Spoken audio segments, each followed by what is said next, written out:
Hello all. Telangana వాళ్ళందరికీ almost ఈ recipe తెలిసే ఉంటుంది. బట్ తెలియని వాళ్ళ కోసం నేను చూపిస్తున్నాను. స్కిప్ చేయకుండా కంప్లీట్గా చూడండి, లైక్ చేయండి, సబ్స్క్రైబ్ చేయండి, షేర్ చేయండి. చాలా చాలా టేస్టీగా ఉంటుంది అండ్ ఒక డిఫరెంట్ వెరైటీ లాగా కూడా ఉంటుంది. Please watch the video and try. Let's start. Hello all, మీరందరూ వైట్ పన్నీర్ చూసుంటారు, బట్ నేను ఇప్పుడు మీకు బ్లాక్ పన్నీర్ చూపిస్తాను. అమ్మో ఇదేంట్రా ఇలా ఉంది బాబోయ్ అని అనుకుంటున్నారా? No, it will be very tasty after cooking. Actually vegetarians ఎవరైనా ఉంటే please skip the video or don't watch the video. Only non vegetarians కోసం మాత్రమే ఈ వీడియో. దీన్ని నల్లా అంటారు తెలంగాణలో. ఇది ఎలా చేస్తారు అని అంటే, గోట్ ఒక బ్లడ్ అంతా తీసి ఫ్రీజ్ చేస్తారు. దాని తర్వాత వచ్చే ప్రోడక్టే ఇది. వండితే మాత్రం చాలా టేస్టీగా ఉంటుంది. వెజిటేరియన్స్ మాత్రం చూడకండి, మీ మనసు గాయపడుతుంది. So non vegetarians let's continue.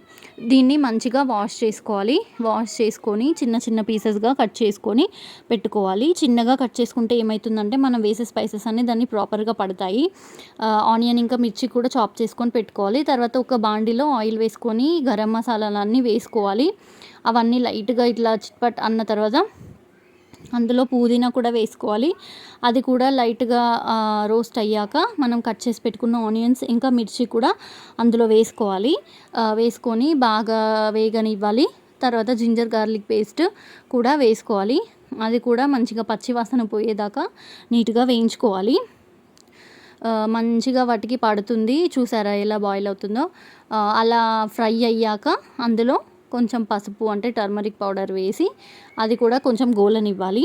ఇప్పుడు ఇవన్నీ మంచిగా గోలిన తర్వాత మనం ముందుగా కట్ చేసి పెట్టుకున్న ఈ నల్ల పీసెస్ ఉన్నాయి కదా, వీటిని మంచిగా అందులో వేసుకొని బాగా ఫ్రై చేసుకోవాలి. ఇంకా ఇలా ఒకసారి ఒక 2-3 టైమ్స్ అలా స్టిర్ చేసి సిమ్లో పెట్టేసి అలా పక్కన పెట్టేసేయాలి. అదే మంచిగా గోలుతుంది. ఫుల్ ఫ్లేమ్ పెట్టారనుకోండి మొత్తం బగ్గుమని మాడిపోతాయి అన్నీ. సో సిమ్లో పెట్టేసి మంచిగా వేగనివ్వాలి. అందులో ఉన్న వాటర్ అంతా పోవాలి. సో అలా మంచిగా ఫ్రై అవుతున్నప్పుడు అందులో కొంచెము మన టేస్ట్కి సరిపడంత సాల్ట్ కూడా వేసుకోవాలి. సాల్ట్ ఇంకా ధనియా పౌడర్ కూడా వేసుకోవాలి. బాగా ఫ్రై చేసుకోవాలి. అంటే మంచిగా కలుపుతూ ఉండాలి.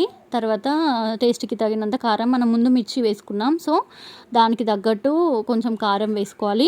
ఇంకా కారం కూడా వేసాక మంచిగా ఫ్రై చేసుకొని మళ్ళీ ఒక 5-10 మినిట్స్ సిమ్లో పెట్టేసి అలా వాటికి పట్టనివ్వాలి. అండ్ దాని తర్వాత మంచిగా కొరియాండర్ కొత్తిమీరతో గార్నిష్ చేసుకొని లైట్గా కలిపేసి మంచిగా వేడివేడి అన్నంలో పెట్టుకొని తింటే మాత్రం ఎక్సలెంట్ అంటే ఎక్సలెంట్ ఉంటుంది.